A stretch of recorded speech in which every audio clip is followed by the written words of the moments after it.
किसी गांव में चंपा नाम की एक लालची औरत रहती थी। अपने बेटे की शादी में चंपा ने ढेर सारा दहेज लिया था, लेकिन उसके बावजूद वो अपनी बहू को हमेशा किसी न किसी बहाने से तंग किया करती थी। फिर एक दिन, चलो चंपा, फिल्म देखने का समय हो गया है। मैंने तुम्हें पहले ही फोन करके बताया था कि तुम तैयार रहना, लेकिन अभी तक तैयार नहीं हुई। हमें थिएटर पहुंचने में लेट हो जाएगी। आप फिक्र मत कीजिए, बस मैं 5 मिनट में तैयार होके आती हूँ। इतना कहकर संध्या अपने कमरे में चली जाती है। फिर थोड़ी देर के बाद वो एक सुंदर सी साड़ी पहनकर बाहर निकलती है। अरे वाह, आज तो तुम बहुत खूबसूरत लग रही हो। चलो अब चलते हैं। अच्छा, तो ये मेरे बेटे को उल्लू बनाकर मजे से फिल्म देखना चाहती है, लेकिन मैं इसकी ख्वाहिश पूरी नहीं होने दूंगी। इतना कहकर चंपा जानबूझकर जमीन पर गिर जाती है और जोर जोर से चिल्लाने लगती है। हाय, मर गई रे, मेरा पैर टूट गया। चंपा की आवाज सुनकर संध्या और राकेश दौड़कर उसके पास पहुंच जाते हैं। अरे, ये क्या हुआ माँ जी? अचानक आप कैसे गिर गई? अब क्या बताऊं बहू, बुढ़ापे में ये सब होता रहता है। लगता है मेरा पैर टूट गया है। संध्या चंपा के पैरों को देखने लगती है। नहीं नहीं मम्मी जी, आप बेवजह घबरा रही हैं। शायद आपके पैर में मोच आ गई है।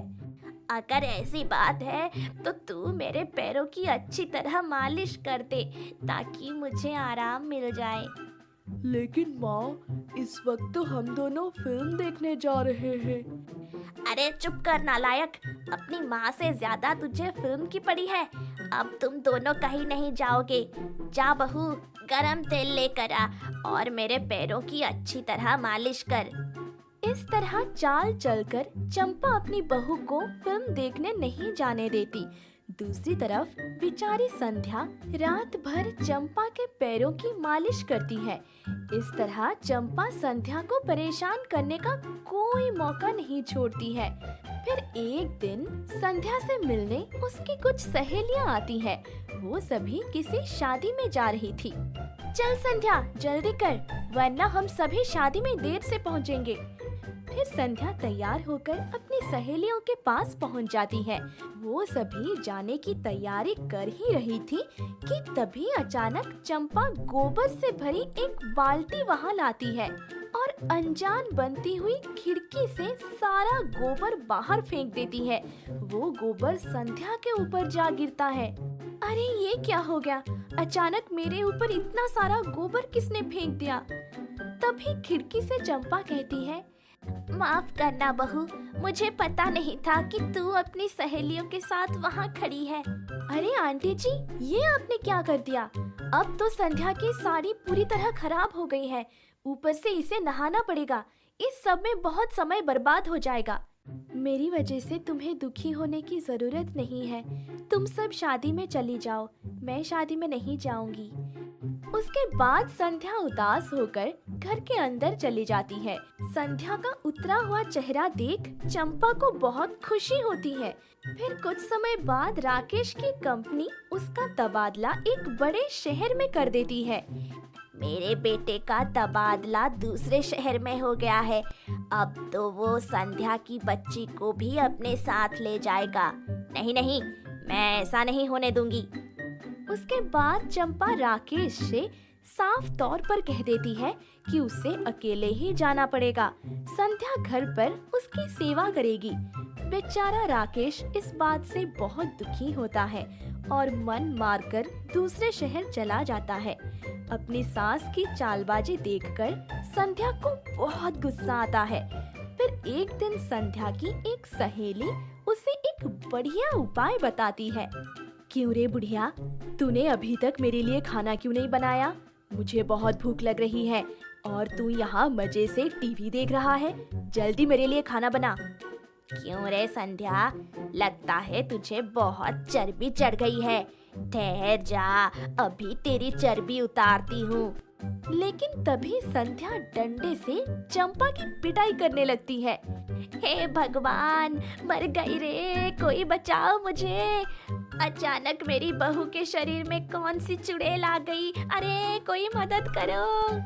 तभी वहाँ मोहल्ले की औरतें आ जाती हैं और किसी तरह चंपा को बचा लेती है। उन औरतों को देखकर संध्या जमीन पर पड़ी मिट्टी उठाकर खाने लगती है।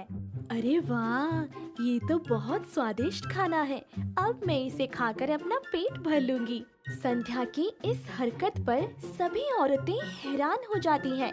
तभी वहाँ खड़ी संध्या की सहेली कहती है, आंटी जी, मुझे लगता है संध्या को पागलपन के दौरे पड़ रहे हैं, आप जरा संभल कर रहिएगा, वरना ये आपकी जान भी ले सकती है। ये सुनकर सभी औरतें हाँ में हाँ मिलाने लगती हैं। फिर अगले दिन से संध्या का जब मन करता वो डंडा उठाकर चंपा की पिटाई करने लगती थी और पागलों की तरह उल्टी सीधी बातें बोलकर नाचने लगती थी। अपनी बहू से मार खाकर चंपा बुरी तरह परेशान हो चुकी थी। बस बहुत हो गया, अब मैं और बर्दाश्त नहीं कर सकती। उसके बाद चंपा राकेश को फोन करके सारी बात बता देती है और उसे संध्या को अपने साथ ले जाने के लिए कह देती है। राकेश फौरन संध्या को अपने साथ लेकर चला जाता है और उसके बाद संध्या अपने पति के साथ हंसी खुशी रहने लगती है। बहुत समय पहले गंगापुर नाम के गांव में रेखा नाम की एक औरत अपनी 2 बहू और बेटों के साथ रहती थी।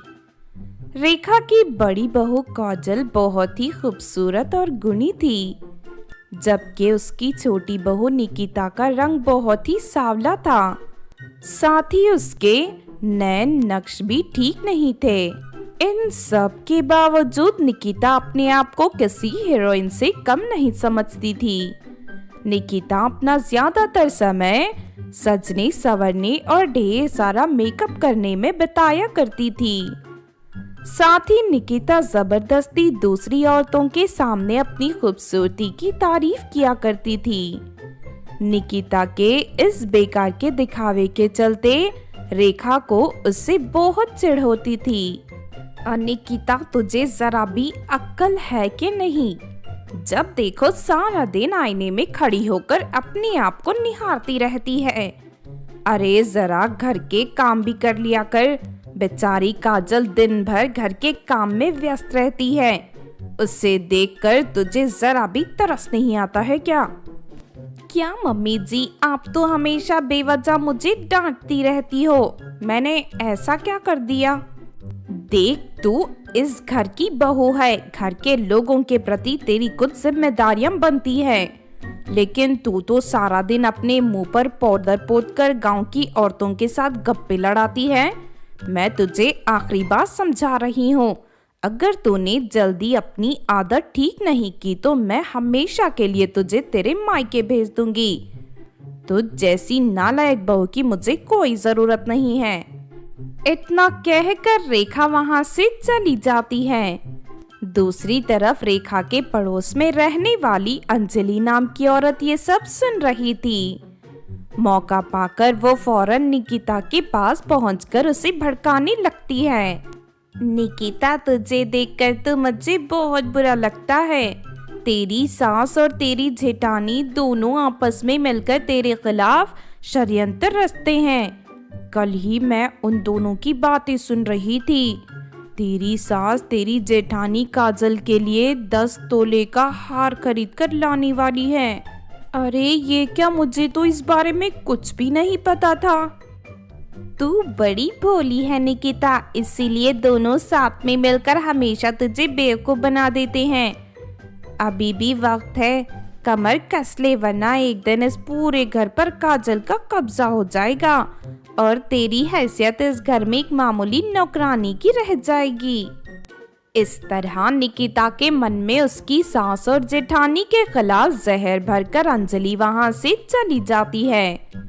फिर कुछ महीनों बाद काजल गर्भवती हो जाती है। काजल के गर्भवती होते ही रेखा उसका जरूरत से ज्यादा ध्यान रखने लगती है।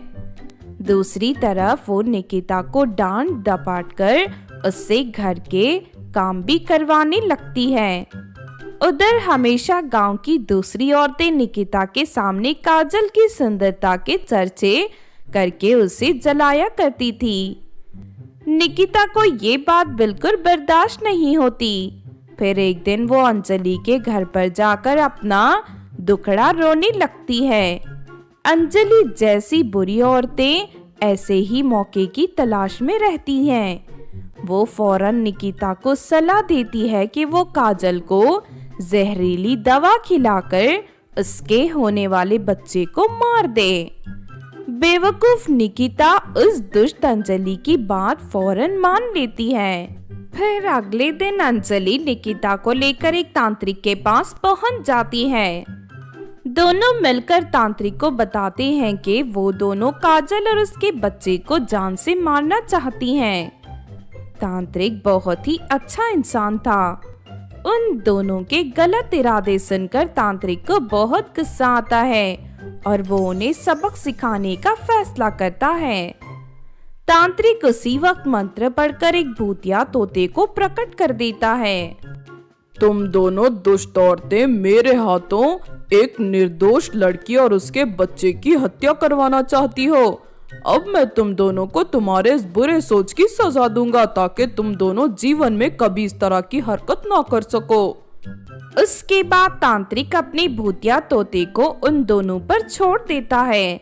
तांत्रिक का भूतिया तोता निकिता और अंजलि पर झपट कर उन्हें बुरी तरह घायल कर देता है।